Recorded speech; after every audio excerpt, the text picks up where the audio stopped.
Корупцијата која со години пушташе корени во институциите, владата се обидува да ја пресече уште во зачеток.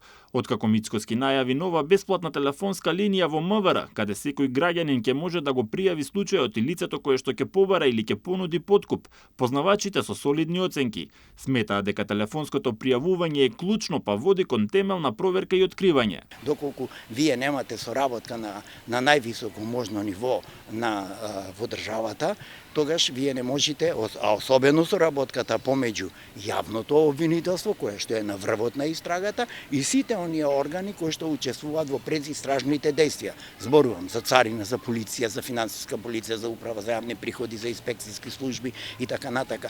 Тамо соработката и координацијата мора да е на највисоко можно ниво, за да имаме реална борба против криминалот и корупцијата. Многу е битно во самите институции да се изгради една состојба каде што ќе викаме секој е должен да ги спроведи действијата за кои што е примен на работи, за кои што прима соодветна плата. Доколку не се постапува по пријавата, довербата кај граѓаните лесно може да се изгуби, а корупцијата повторно да најде простор да обстојува, предупредува Ѓурчевски.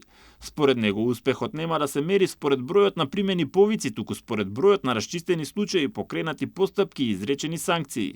Клучно е да се направат и законски измени со кои давателот на мито ќе се изземе од одговорност. Според сегашниот закон, казни може да заработат и тој што дава и тој што прима мито. Доколку ова кривично дело за давање биде извадено од кривичниот закон и земено, мислам дека ќе се поохрабрат повише граѓаните да пријавуваат корупција на сите нивоа. Од СДСМ со критика, велат дека мерката на владата со само неколку дена за доцнување е превземена од Србија, каде половина од граѓаните веќе во оваа држава го имаат пријавено премиерот Вучич.